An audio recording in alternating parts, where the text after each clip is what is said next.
हम तो 40 दिन सोए रोड पे, लेकिन मैं सभी तमाम देशवासी जो भी हमारे प्रोटेस्ट में आए, दूर दूर से आए, बूढ़ी महिलाएं आई, बहुत सारे लोग ऐसे आए जिनके पास खाने कमाने के लिए नहीं है, फिर भी हमें सपोर्ट करने आए। हम नहीं जीत पाए, पर आप लोगों का बहुत बहुत धन्यवाद। और एक बात और कहना चाहूँगी कि लड़ाई लड़ी, पूरे दिल से लड़ी, लेकिन अगर प्रेसिडेंट बृजभूषण जैसे आदमी जैसा ही रहता है, उसका बिल्कुल सहयोगी है, उसका बिजनेस पार्टनर है, वो अगर इस फेडरेशन में रहेगा तो मैं अपनी कुश्ती को त्यागती हूँ और मैं आज के बाद कभी भी आपको वहाँ नहीं दिखूंगा। तो बस सभी देशवासियों को धन्यवाद। हमने जब हर तरीके से कोशिश कर ली थी, उसके बाद हम दिल्ली की सड़कों पे आके बैठे थे। सबसे पहले हम गृह मंत्री जी से मिले थे, मैं और बजरंग गए थे मिलने के लिए। हमने उनको इस बारे में बिल्कुल अवगत कराया था, क्लियरली हमने नाम लेके लड़कियों का बताया था कि किसके साथ में क्या क्या हुआ है। प्लीज़ आप इसको देखिए और प्लीज़ हमारी रेसलिंग को आप बचा लीजिए, क्योंकि अभी अंत हो रहा है। उन्होंने हमें बोला था कि 30-40 दिन का टाइम मुझे दीजिए, उसके बाद में मैं करता हूँ और आप निश्चिंत रहिए, हम ज़रूर इसमें कुछ करेंगे। 3-4 महीने वेट करने के बाद में हम जंतर मंतर पे आए थे, हमने लड़ाई लड़ी थी, जो आप सब देख रहे हो, पूरे देश को पता है। आज जो फेडरेशन का जो अध्यक्ष बना है संजय सिंह, स्टार्टिंग से वो लोग बोल रहे थे कि हम बनेंगे, हमें पता थी, उसकी पावर पता है, उसका पोजीशन पता है, लेकिन दुख होता है कि देश में ऐसे लोगों को स्थान मिल रहा है, पद मिल रहा है। ब्रजभूषण का राइट हैंड है, उसके बेटे से भी ज़्यादा खास है, उसको प्रेसिडेंट में आना मतलब आने वाली लड़कियों का जो भविष्य है उनको फिर से शोषण का शिकार होना पड़ेगा, और जो चीज़ें पर्दे के पीछे होती आई हैं वो अब खुले में होगा। और दुख होता हमें इस बात का कि हम इतनी लड़ाई लड़के भी हम कोई सुधार नहीं कर पाए हमारी रेसलिंग में। आने वाले बच्चों के भविष्य के लिए जो हम लड़ाई लड़ रहे थे उसमें हम कामयाब नहीं हो पाए। हमें नहीं पता हमारे देश में न्याय कैसे मिलता है। सड़क से लेके रेसलिंग मैट से लेके बंद कमरों से लेके हमने हर किसी को अपनी बात बताई है।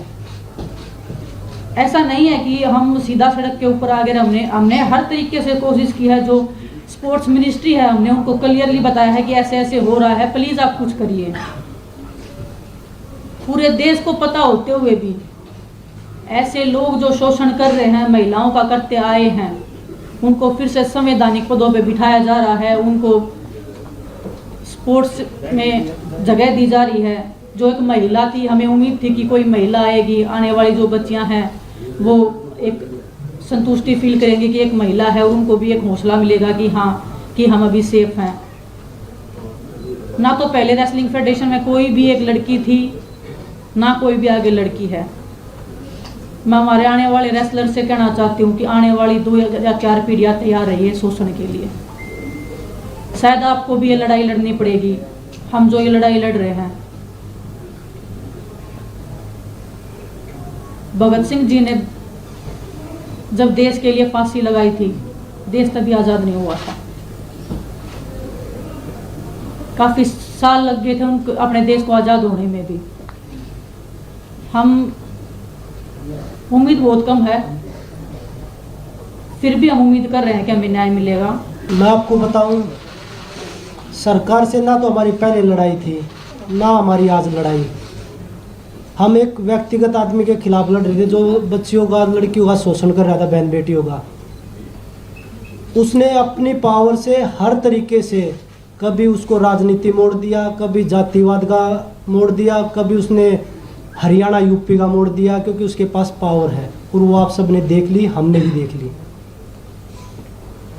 जो हमारे से जितने भी लोग जुड़ रहे हैं प्रोटेस्ट से, चाहे वो हमारे कोचेज हैं, चाहे वो हमारे खिलाड़ी हैं, चाहे उसमें हम हैं, किसी का भी अब आगे भविष्य सेफ नहीं है। किसी के साथ भी कोई भी घटना, चाहे वो कार एक्सीडेंट लगा लीजिए, चाहे वो कोई भी A to Z कैसे भी आरोप लगा लीजिए, वो लगने शुरू हो जाएंगे आगे, क्योंकि हम सब ने, पूरे देश ने उसकी पावर का, उसका जो तंत्र है, जो काम कर रहा है उसके पीछे, वो सब ने देख लिया है।